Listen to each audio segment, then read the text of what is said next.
After an awfully twee, boring opening and a whole raft of stock teen characters being introduced, I was just about ready to walk out of Me and Earl and the Dying Girl in the first 15 minutes. And then it did something unforgivable. It won me over. So this is the story about how an American Horror Story director and the guy who shot Oldboy ended up making one of the best teen films of the year.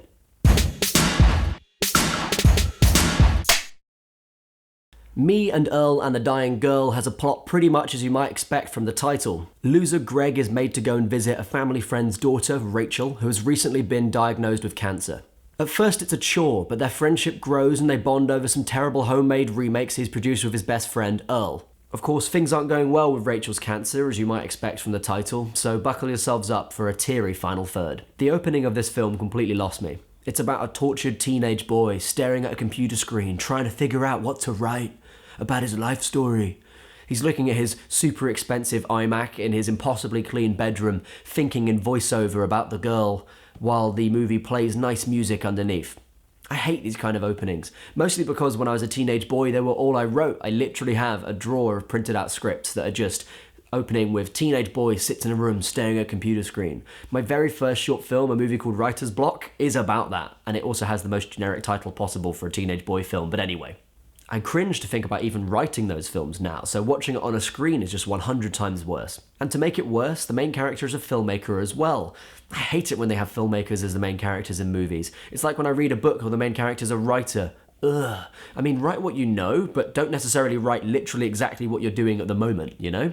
They couldn't escape that here. The film is based off a book, and the main character in that book is also a filmmaker, and it's kind of important to the plot, so I can see why they didn't change it.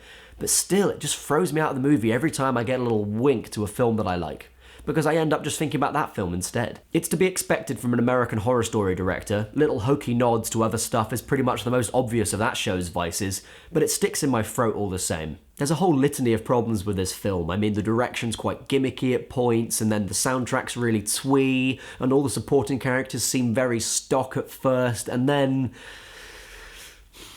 Greg meets Rachel and the whole film just hits its stride.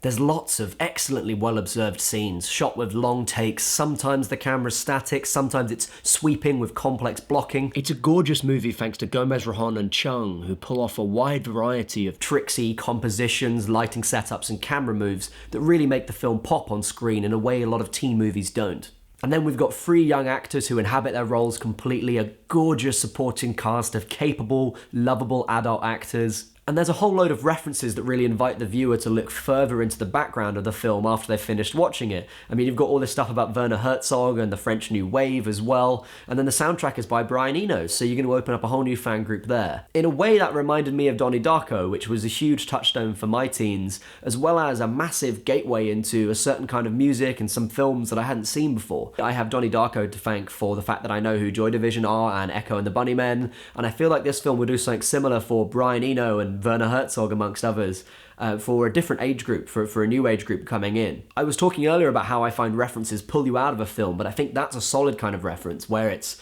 meaningful, it's justified, and it's great stuff that people may not know about, so you can feel like you learned something when you watch the film. When it comes down to it, these are all things you could have in a film and still not have a good movie. But at the heart of it, there's a real sincerity. The filmmakers want to say something about growing up, about finding out who your friends are, coming out of your shell, realizing you have some kind of worth, and, you know, about grief, especially as a young person.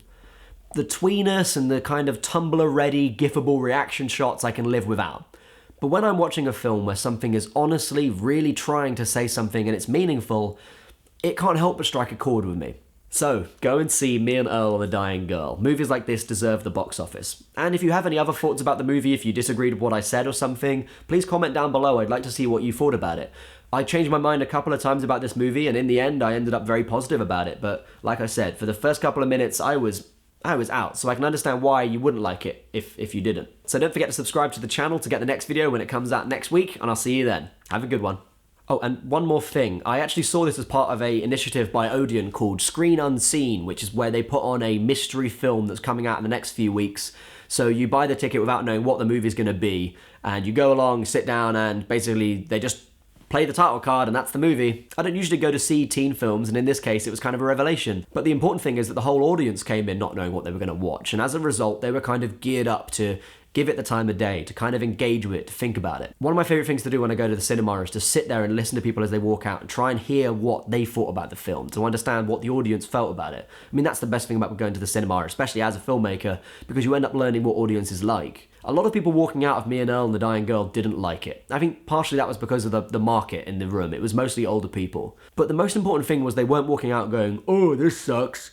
They were walking out saying, I didn't like the way they treated this character. I wish they'd done more of that. In that sense, those people were engaging with that film, and that's the most important thing about it. And I really think that's because they went in not knowing what it was going to be, so they kind of had to think about what they felt about it afterwards. I really think people were engaging with it basically because they didn't know what it was going to be like.